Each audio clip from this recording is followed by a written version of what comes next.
अस्सलाम वालेकुम dear students. आज हम शुरू करेंगे ब्रांचेस ऑफ फिज़िक्स। इसमें सबसे पहले ब्रांच फिज़िक्स की जो है वो है मैकेनिक्स। मैकेनिक्स डील्स करती है किसी भी ऑब्जेक्ट के मोशन के साथ। किसके साथ? मोशन के साथ। और इस मोशन ये किस चीज़ की वजह से कोई भी बॉडी मूव कर रही है, what are the causes behind that motion, and what is the effect after movement of that object। कि सबसे पहले मैकेनिक्स के अंदर हम किसी भी ऑब्जेक्ट के मोशन के बारे में पढ़ते हैं, उसके बाद उसके काजेज़ के बारे में पढ़ते हैं, किस वजह से वो चीज़ मूव कर रही है, और उसके बाद वो मूव करने के बाद उसकी वजह से क्या इम्पैक्ट पड़ रहा है, क्या इफ़ेक्ट हो रहा है।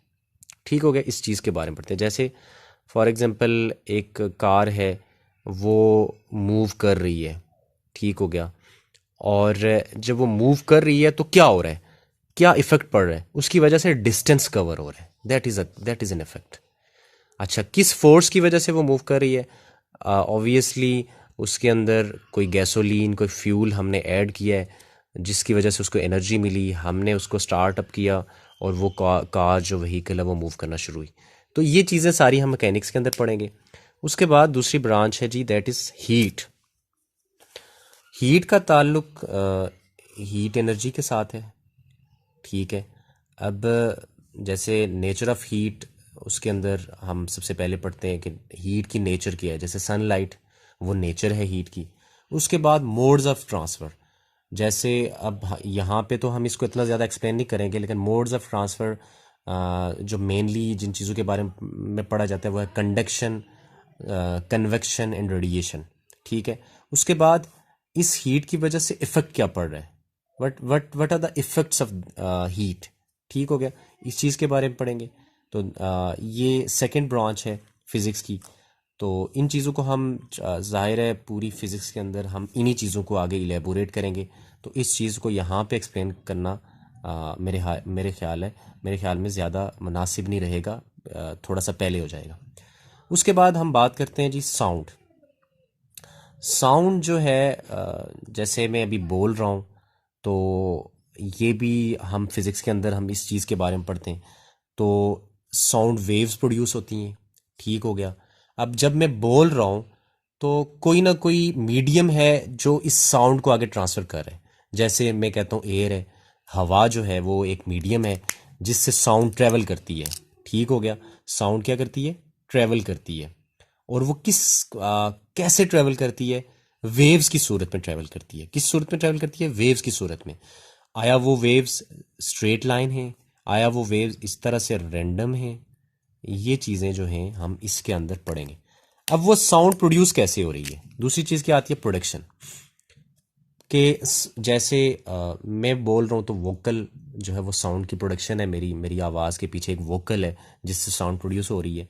इसी तरह कोई भी साउंड है वो कैसे प्रोड्यूस हो रही है, जैसे कोई भी साउंड का जो है इक्विपमेंट है, उसके पीछे क्या रीज़न है जिसकी वजह से वो साउंड प्रोड्यूस कर रहा है, इस चीज़ के बारे में पढ़ेंगे। और उसके बाद प्रॉपर्टीज़, कि आखिर साउंड की प्रॉपर्टीज़ का क्या मतलब है, ये चीज़ मैं आपको समझाता हूँ। साउंड की प्रॉपर्टीज़ के अंदर आता है जी अनडेम्प्ड और डेम्प्ड। अनडेम्प्ड का मतलब क्या है?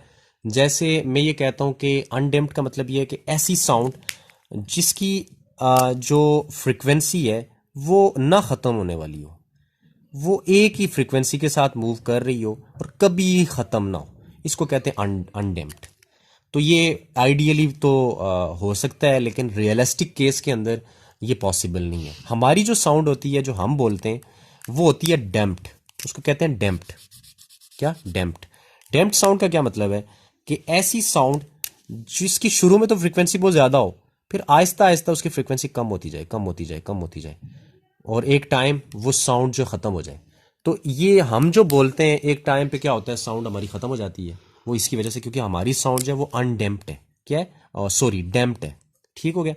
और उसके बाद साउंड की एप्लीकेशंस डिफरेंट जगहों पे इस साउंड की वजह से जो है वो अप्लाई की जाती है, और डिफरेंट इक्विपमेंट बनते हैं इससे, ठीक हो गया।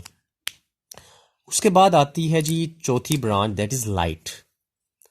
अब लाइट क्या है? लाइट के अंदर हम किन चीज़ों के बारे में पढ़ते हैं, उसके फिज़िकल एस्पेक्ट्स क्या हैं, उसकी प्रॉपर्टीज़ क्या हैं लाइट की, वो वर्क कैसे करती है, और डिफरेंट ऑप्टिकल इंस्ट्रूमेंट के अंदर कैसे जो है वो लाइट को यूज़ करवाया जा मतलब यूज़ होती है। तो ये सारी चीज़ें हम लाइट के अंदर पढ़ते हैं। ठीक हो गया। उसके बाद जो चौथी पांचवी ब्रांच है, that is electricity and magnetism. Electricity and magnetism का ताल्लुक चार्ज के साथ है। ठीक हो गया। चार्ज रेस्ट में भी हो सकते हैं और मूव भी कर सकते हैं। चार्ज, जैसे हम बात करते हैं कि हमारे पास कोई भी सेल है, जैसे रेडियो का सेल है, तो वो हमने हाथ में पकड़ा हुआ है। जैसे फॉर एग्जांपल मैं ये कहता हूँ ये एक सेल है, ठीक है। अब ये, इससे मुझे करंट नहीं लग रहा। फॉर एग्जांपल मैं इसको कहता हूँ कि ये एक हमारे पास एक स्टैटिक कंडीशन में एक सेल पड़ा हुआ है, और इससे क्यों, क्योंकि इसके अंदर चार्जेस जो हैं वो रेस्ट कंडीशन में, जिसकी वजह से इसमें से कोई करंट नहीं फ्लो कर रहा। अच्छा, जब चार्जेस फ्लो करना शुरू कर देते हैं, जब चार्जेस मूव करना शुरू कर देते हैं, उससे जो है वो करंट प्रोड्यूस होता है। ठीक है। जैसे हम ये कहते हैं कि हम किसी भी, अगर हम ऐसी तार जो नंगी तार हो, ठीक है, जो हमारी इलेक्ट्रिसिटी की जो वायर होती है, अगर हम उसको वो करें तो उससे करंट लगता है। क्यों? क्योंकि चार्जेस फ्लो कर रहे होते हैं। अब इस रिलेशनशिप विद मैग्नेटिज्म का क्या मतलब है इसमें, कि इलेक्ट्रिसिटी एंड मैग्नेटिज्म के अंदर हम पढ़ते हैं सबसे पहले चार्ज। चार्ज रेस्ट में भी हो सकते हैं, मूव भी कर सकते हैं। रेस्ट में होंगे तो इसका मतलब ये है कि वो उससे करंट नहीं फ्लो कर रहा।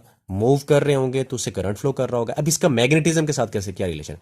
फॉर एग्जाम्पल मैं कहता हूँ मेरे पास एक वायर है, ठीक हो गया। उस वायर के अंदर मैं चार्जेस को फ्लो करवाता हूँ। फॉर एग्जाम्पल चार्जेस को मैं फ्लो करवाता हूँ। अब चार्जेस जब फ्लो करना शुरू हो गया इस वायर के अंदर, तो जाहिर सी बात है इसके अंदर करंट प्रोड्यूस होगा। अब जब करंट प्रोड्यूस होगा, वो करंट जो है इसके अराउंड एक मैग्नेटिक फील्ड भी जनरेट करेगा। इसके अराउंड क्या करेगा? एक मैग्नेटिक फील्ड जनरेट करेगा। तो हम ये कह सकते हैं कि करंट का जो है वो रिलेशनशिप, या इलेक्ट्रिसिटी का रिलेशनशिप मैग्नेटिक मैग्नेटिक फील्ड के साथ ही है, मैग्नेटिज्म के साथ ही है, कि उसकी वजह से अराउंड इन एनी वायर जिसके अंदर हम जो है चार्जेस को फ्लो करवाते हैं, जो किसी भी चीज के अंदर हम चार्जेस को फ्लो करवाते हैं, तो मैग्नेटिक फील्ड जनरेट होती है। That magnetic field means that magnetism. तो ये रिलेशनशिप है मैग्नेटिक फील्ड का या मैग्नेटिज्म का इलेक्ट्रिसिटी के साथ।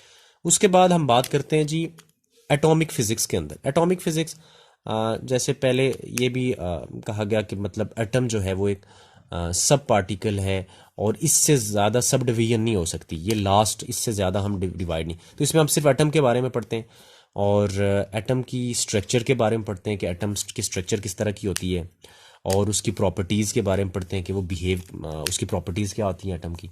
और उसके बाद हम पढ़ते हैं जी अगली ब्रांच जो है वो न्यूक्लियर फिजिक्स, जिसमें हम न्यूक्लियाई के बारे में पढ़ते हैं, उसकी प्रॉपर्टीज़ के बारे में, उसके बिहेवियर। जैसे फॉर एग्जांपल हमारे पास एक हाइड्रोजन एटम है, जिसके अंदर एक प्रोटॉन और एक इलेक्ट्रॉन होता है।